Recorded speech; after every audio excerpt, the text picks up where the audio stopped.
Where does inspiration come from? Where does innovation begin? Where does the future really start?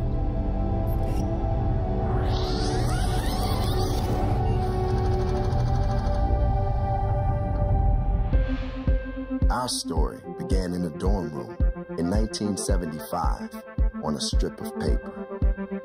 And from there, a vision was born. We designed technology to build, technology to grow, technology to learn, explore, and create. And we turned a world of possibility into a world of reality. But no journey is without obstacles, and our challenges only encouraged us to go further.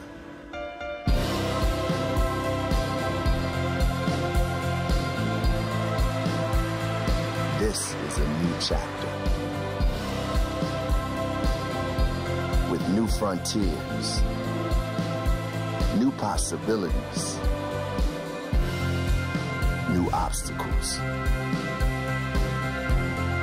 and a renewed passion and vision to face them all. It is our mission to empower every person and organization on the planet to achieve more.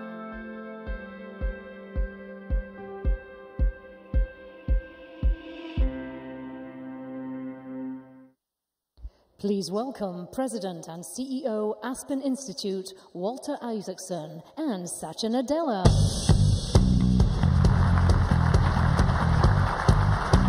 Welcome.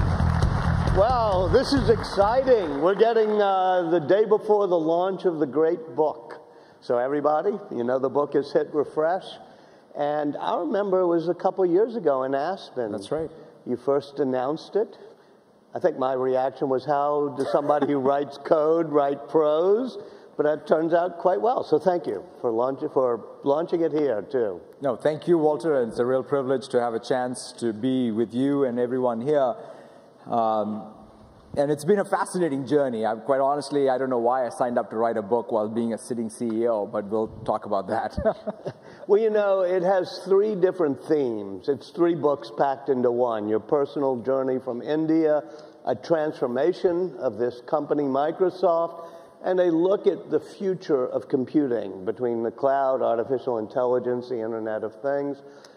Maybe we'll start at the beginning, if you would, the more personal journey from India. Tell me about the influence your parents had on you.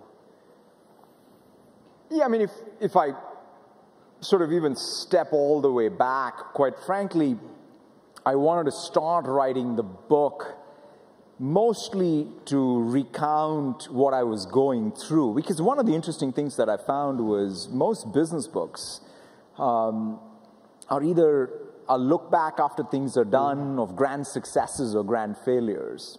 And you did it right in the middle of a transformation. Right, and so I wanted to write something which is as you're going through it, and it's a real fog of war, so to speak, as opposed to sort of looking back. This process of continuous transformation and renewal, and in that context, quite frankly, that's what led me to even say, let me write about my own childhood and what were those moments of transformation where I had to hit refresh, and that's the one reason why I wrote that. It was the most uncomfortable part, because to look back was not the purpose. But to your question, though, my parents, you know, my mother was a Sanskrit scholar and my dad was a Marxist economist, and they couldn't have been more different than each other, at least in their ideology. And but also in the way they pushed you. Correct, and I think there was a sense of intellectual curiosity that I think I picked up from my dad. But perhaps more as I sort of, with each passing day, I recognize how much more of an influence my mother had, because I think she perhaps taught me more than anybody else that ability to be mindful in how you live, how you absorb, versus sort of being perpetually impatient about getting somewhere else. So she asked you about your purpose and your contentment more. as opposed to your father pushing you intellectually. That's correct. And that balance now, I mean, this is, again, I understand it more exposed, but that balance is what you need to strike. I mean, there should be no reason why any one of us should not be curious and ambitious, intellectually or otherwise. But at the same time, as somebody said to me, you should never wait for your next job to do your best work. You know, so being in the moment is very helpful. And you were here in Orlando 2 years ago talking about purposefulness, which seemed to be as if you were channeling your mother. I think had just died, right? Yes, she did. A couple of years ago, when she passed away, yes, she definitely had that, which is, where's that, what you do has to come from deep within you, was a theme that was very much, I think, how she approached and lived her life. And for sure, that's, I think, influenced a lot of how I think about it. And cricket was your passion. And I think I could understand quantum computing more easily than I can understand the rules of cricket. But you did have some good lessons you learned from cricket. Yeah, you know, growing up, as my parents had this amazing sort of views on all things. The one thing that they both agreed was I shouldn't waste time playing cricket on. But I enjoyed the game. I learned a lot, quite frankly, when I look back. Any team sport, I think any of us who have played team sports will sort of think about the lessons learned, as I think in the sort of dusty cricket fields of the Deccan Plateau, are still things I recount. You know, just the notion of competing. In fact, just this last Thursday, I had the good fortune to go watch the Seahawks train. And Pete Carroll was talking about how he sets up that training session, right? There's a competition within a competition within a competition. So that ability to go compete, not as much, it's not about the competition, it's about your own inner best. That's something I definitely learned from team sport. But one of the things that cricket would teach you, it would seem, is that it's not the individual racking up great stats and great stardom. It's the person who knows how to play with the team best who helps the most. Yeah, I mean, I talk about this even in the book a little. It was one of those amazing moments of leadership and team spirit. There was this guy who was the captain of our team, and I was a bowler or a pitcher in baseball, and I was just, you know, putting up very ordinary stuff that day. And so the guy, instead of, you know, and he changes me, and he comes on, which, by the way, is all the intricacies of cricket, which I won't bore you with. But nevertheless, he does that. He gets us a breakthrough, but then he gives the ball back to me. And I always wondered, why did he do that? Like, since he had achieved what I was not able to, he should have just carried on. And then he sort of, I understand it, although he didn't verbalize it, is because he didn't want to break my confidence. He wanted me to be there for the rest of the season to do my job. So how do you instill the virtue of team playing when you become a CEO? It's an art form, I think, and there's no formula. But here is, I think we all, as humans, have limits to our rationality, right? It's that bounded rationality, as the economists would say. It's that ability for us to be able to surpass that. So the best, we talk a lot inside of Microsoft, even in our leadership team, what's the global maxima? It's easy, intuitive. Somebody intellectually talks to you about it, you get it, oh yeah, of course. But yet, we all go back and say, oh, it's about my team, it is about my product, it's my business. So the appealing to people's, I think, what is their larger quest, which is to have real impact, and discovering how, through teamwork, we can achieve global maxima is the art. You can't preach that. You have to draw it out. And I've realized, even for me, it just is, we're all rational human beings, except we have bounded rationality, and you got to get out of that sort of local maxima. And one way to do it is by having deep empathy. And if somebody, I mean, I loved your book. I've actually read it twice. If I were to use one word to describe the theme, it would be empathy. how it's created, why it's important in computing, why it's important in the future when we talk about artificial intelligence and augmented human intelligence. There was a very deeply personal moment in the book in which I think you talk about the deepening of empathy, and that's the birth of your son, Zane. Explain that. Yeah, I mean, Zane was born when I was 29 years old. Both my wife and I grew up together, and then we were getting ready to have our first son. In some sense, we were all thinking about, how would our weekends change? Would we be able to go to our bookstores? Would we be able to go to our hikes? Is the nursery ready? I mean, all the concerns we had. And then, comes the 13th of August, 1996, close to midnight, Zane's born and everything changes. And I would say for Anu, my wife, what she did from that moment on came so much more naturally to her, being this supporting mother. Whereas I was more in this state of shock as to why, what happened, why did this happen? Wait, let me explain what happened. So he was born with severe brain damage because of in utero asphyxiation, which went undetected, unfortunately, and so therefore it was irreparable brain damage. And so he's quadriplegic and suffers from cerebral palsy, and he's 21 years old and is a joy of our family.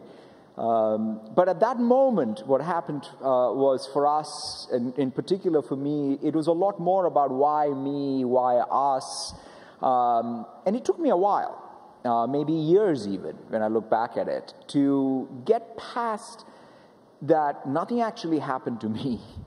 Something happened to Zane, and what I needed to do was to see what had happened to him and then do my job, my work, my duty as a father. That realization of having deep empathy, for sure, was one of those hit-refresh moments in a big way for me, because it has influenced how I think about it. Like, for example, in the context of work now, when I look at the innovation agenda of the company, empathy is not just a nice-to-have, it's an existential priority, because we are in the business of meeting unmet, unarticulated needs of customers, right? I mean, any business success Microsoft will ever have is going to be based on our empathy for those customer needs. But that journey of being able to go from what was a tough personal moment for us and our family to understanding that through empathy, in fact, we can deal with any challenge, but more importantly, we can in fact build an amazing community around our son, has definitely influenced even how I approach work. And you've been in hospital rooms where, whether Zane is there or other kids, and you notice it's all working on Windows, products. Does that affect how you think of the products you build? Yeah, I mean, there's this one piece I write in the book about. There was this one time when I was with Zane in the hospital, after one of his surgeries, and it was a miracle that he was able to recover, and because of all of the computing around him and all of the life support systems. But then I was looking at all of that and saying, wow, there's a lot of Windows around here, and I just hope it continues to work. It struck me that how important what we do at that very moment. It's not, it's my son's life and death is on a balance based on what we do. And quite frankly, whenever I visit any country now, that's one of the things that gives me the greatest of satisfaction, being someone who works at Microsoft, is to see the impact of what we do, whether it's in public sector, whether it's in small business or large multinationals or in healthcare.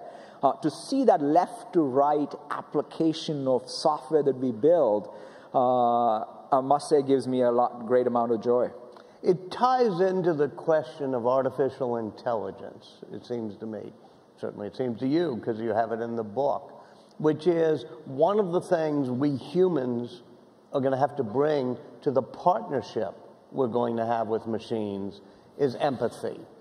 How, I think in the book you have a great sentence about we put a passion for empathy into everything we do. How does that tie into your vision of human-machine collaboration in an age of artificial intelligence? I think it's one of the biggest questions of our time, Walter, if I had to sort of pick up one of the challenges that I think we all will deal with. There's no question AI is just not another simple sort of feature of technology. It might be even that ultimate technology, right, if you sort of go all the way to AGI. But the choice that I believe is going to be paramount is, as designers of products that are built around AI, how are we going to use it and use it first? Because I'm a big believer that most of life is path dependent. That is, depending on where you start, what you do next is going to be really determined by that step you've taken. So that first step is a design choice before anything else happens, which is because of societal pressure or regulatory pressure. We can't wait for all of that. We as designers of AI have to make good choices. And so the first choice, at least I advocate for, is let's decide to empower and augment humans with AI. And this example, in fact, hit home for me even just very recently. Seeing AI as a product or an app Microsoft launched that's available on the App Store. It started, in fact, in a hackathon a few years ago where a bunch of passionate people came together with researchers from Microsoft Research and said, hey, what can we do with sort of machine reading and comprehension, computer vision, lots of these different speech synthesis, in fact, put all these things together and try and solve for accessibility, especially for someone who's got visual impairment.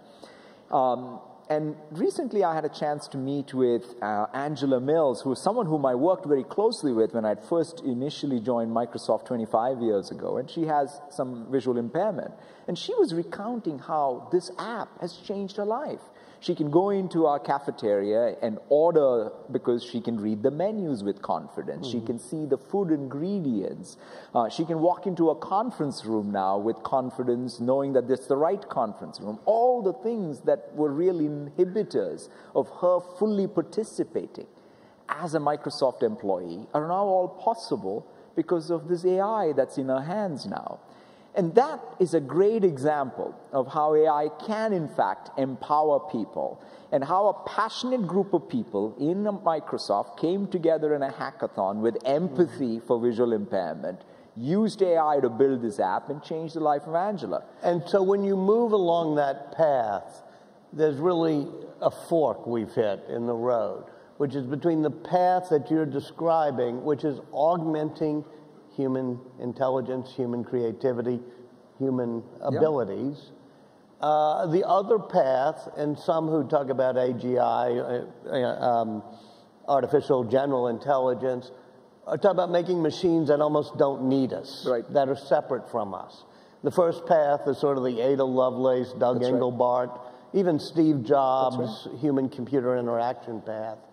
Is Microsoft aiming as a lodestar, as a compass needle principle to help enable humans, or is it also going to try to create machines that leaves humans behind and does things without humans? We are very, very clear that we want to make that design choice of augmenting humans. In fact, one of the things that I think a lot about, we even have an ethics committee that's sort of formed inside the company with people from all disciplines, obviously computer scientists, AI experts, design people, anthropologists, because even as we bring about new levels of automation and efficiency, how should we make sure we don't degrade the human quality? That's, to me, a super important consideration. So absolutely, the path that you traced from Doug Engelbart on, That's where what I believe, I think, is the true purpose of AI. And you said that this committee is creating principles. That makes me think back on Isaac Asimov, who came up with the 3 principles of robotics, mainly for science fiction. Right. Do you have the principles? Yeah, I mean, I write, unfortunately, I was not as succinct as Asimov's 3. But I tried to take inspiration from his 3 and wrote an essay, which is also excerpted in the book, about what I think are the foundational design choices. In fact, I went at it and said, right now, the most practical thing we can do is, like good user experience, can we have a set of rules that influence good AI? And first of those choices is, let's create AI that augments human capability. And another one is, for example, how do we take accountability for the algorithms we create? The experience around Tay taught us that, which is you can't abdicate. Sometimes people say, well, this is a deep neural net. I don't know what it's going to do. I have nothing to do with it because it just learns on its own. But I think that's just abdicating too soon. I think there is still a human designer, an engineer who decided the number of layers, what's the training regimen. So therefore, I think we need to take more accountability for the algorithms we create. That is definitely what we learned from Tay, because even though Tay was hijacked by people on Twitter, but we should have designed Tay to be resilient to even human infallibility, so to speak. And so that's, to me, I think, a couple of the laws of how to do good AI. And it comes out of a lot of people have written about it, some of whom you cite. Don Markov's Machines of Loving Grace does this. Yep. But even Alan Kay's wonderful principle that the best way to predict the future is to invent it. Yeah. And so this is your way of helping shape the future. Let me ask, say, a social question. Could you, as part of your algorithm, say, increasing inequality versus decreasing inequality is a moral choice we're going to be making with our technology? Yeah, that's a great question. See, this issue of what I would say runaway optimizations or the runaway algorithm is a challenge. Because after all, what is machine learning? It's optimization. You unleash it. I think Elon Musk talks about, basically you create this automatic strawberry picker and it just keeps picking strawberries, and basically the entire world is then all in service of this one machine that's picking strawberries. That's the extreme form.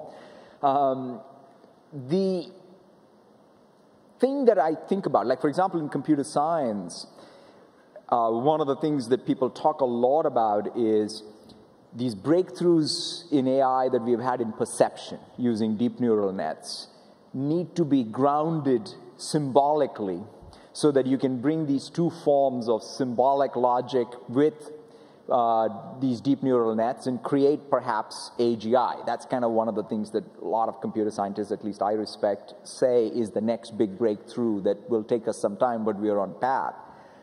But I think maybe the bigger issue is we need a moral grounding, right? Which is, it's not just this, like, what is the morality of that symbolic logic or the perception? That is, I think, the unsolved problem.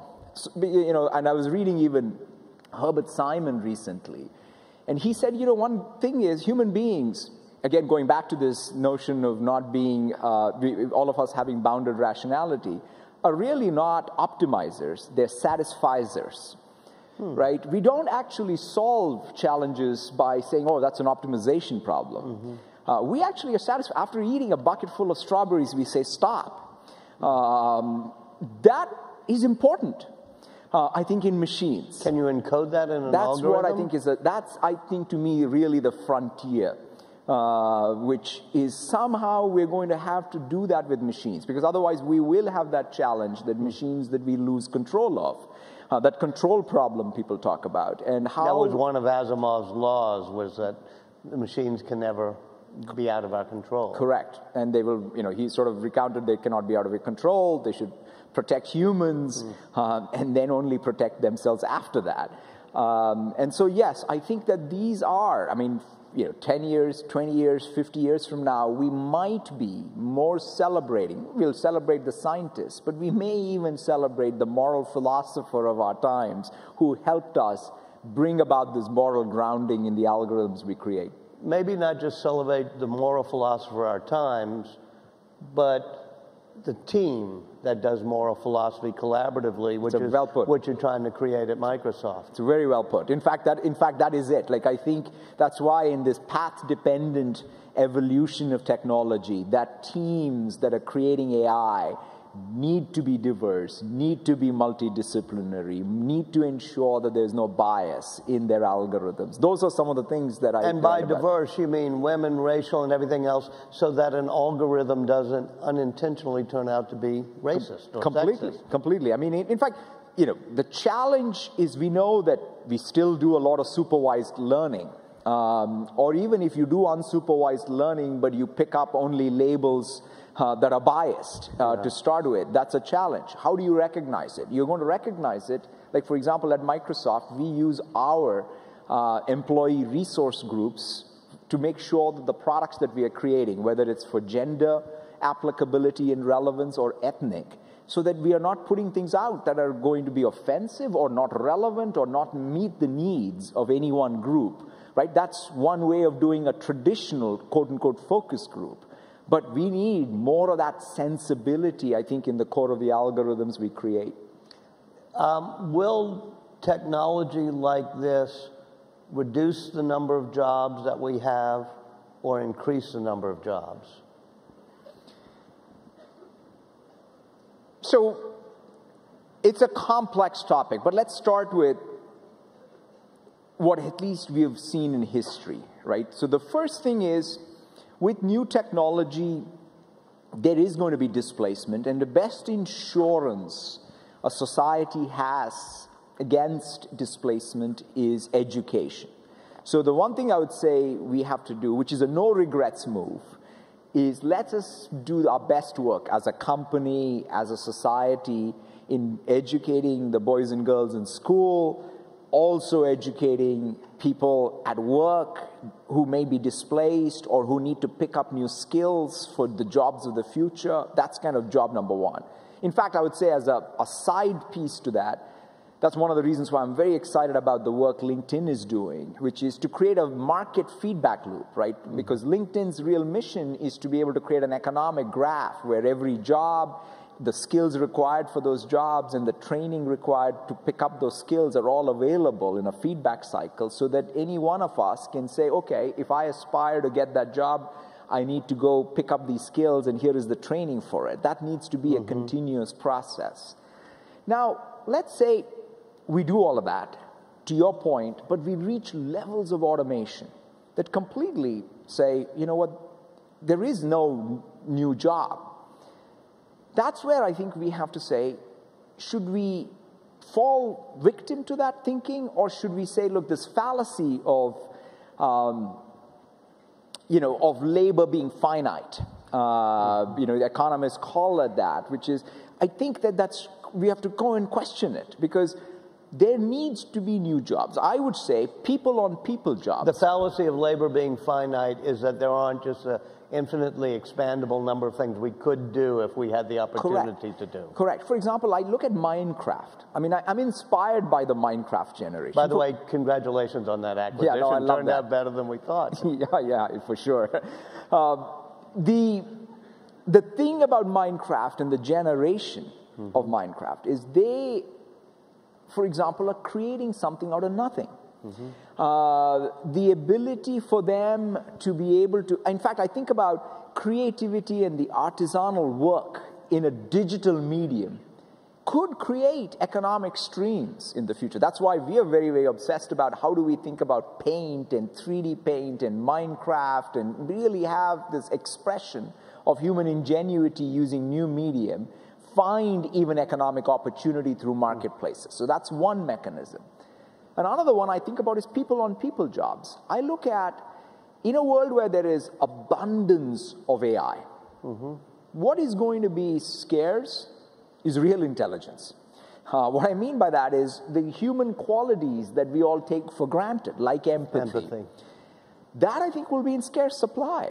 And so people-on-people jobs, right? Elder care, care for people with special needs.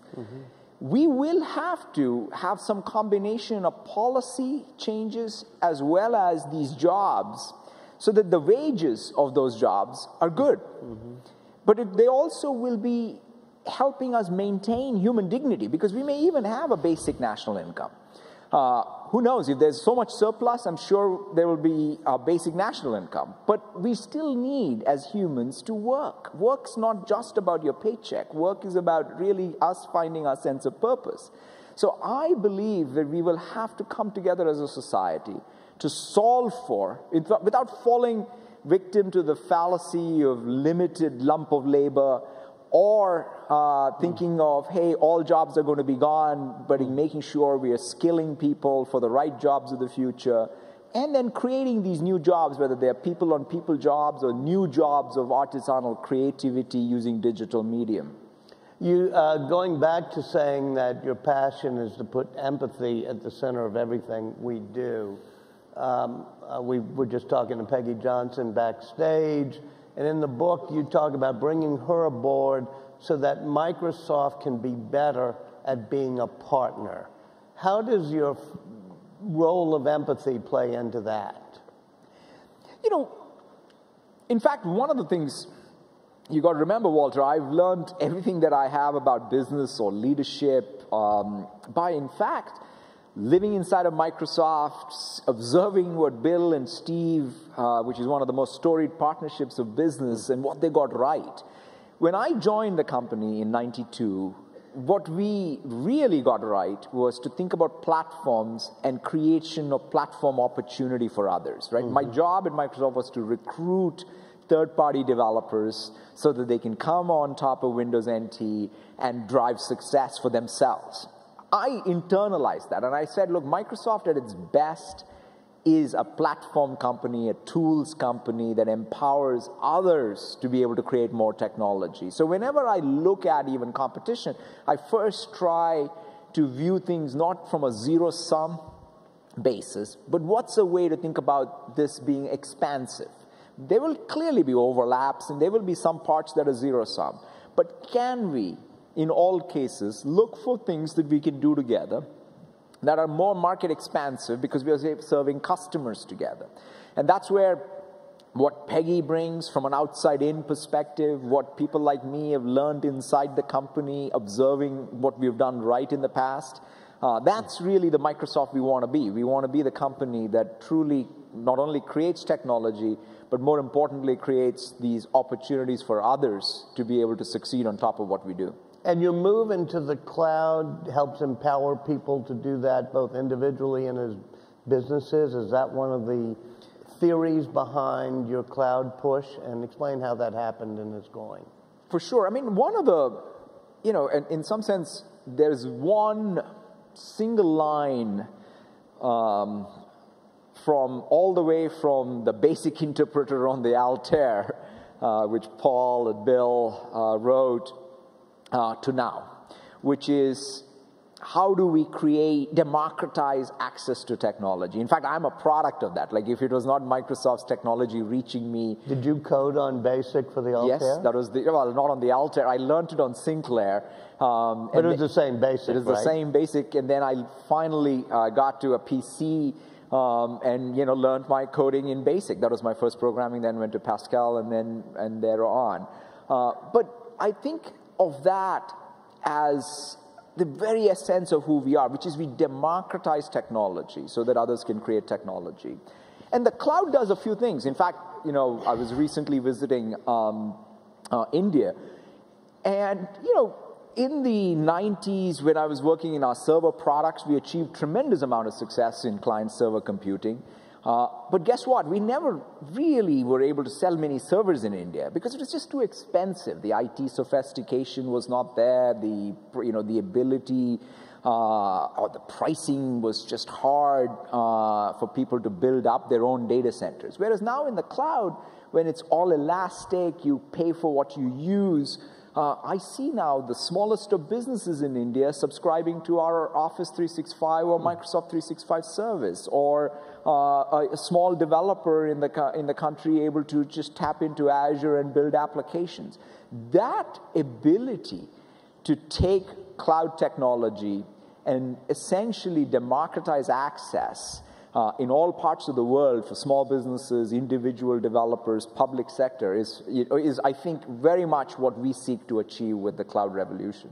And it's really so many things coming together, you know, whether it be the computer, the network, the cloud, the Internet of Things, artificial intelligence.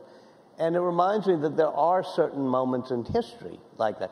The early 70s in Silicon Valley. I've just written about Florence in 1500, where Gutenberg's press comes together with migrants from the Ottoman Empire and new ways of learning things, and art being connected to science.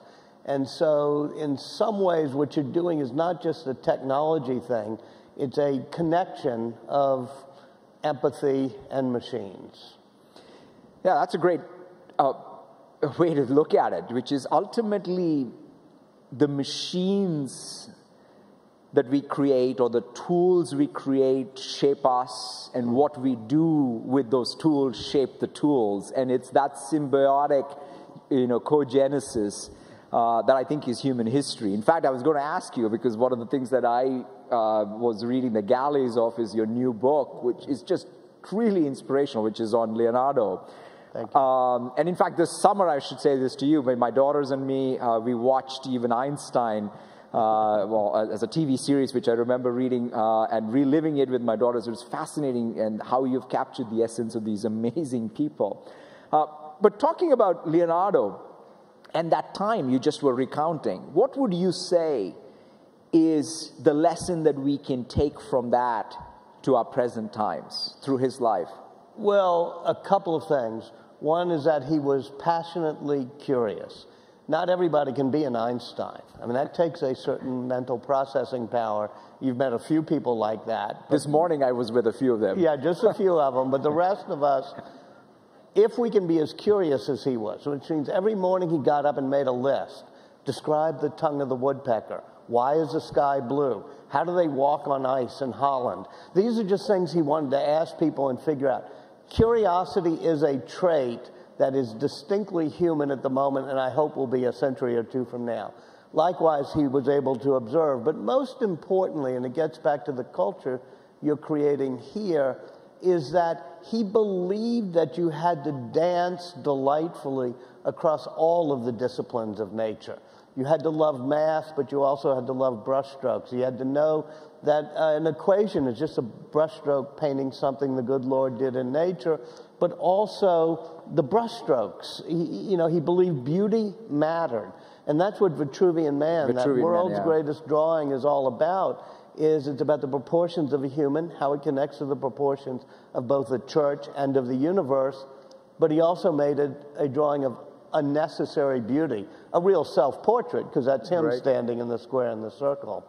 So I think we have to learn to dance across disciplines instead of just learning to code, or for that matter, just learning to love the humanities. And with that, let me ask you my final question, if I may, because you were on this stage, or you were at least in Orlando, I don't remember if it was this stage, 2 years ago, and you talked very personally, not about product, but about culture, and about the need to transform Microsoft's culture with empathy, but with a sense of motivation. And you mentioned it earlier about basic empowering individuals. What would you have everybody listening to you take away both from your book and your stewardship of Microsoft about the culture and values you want to create?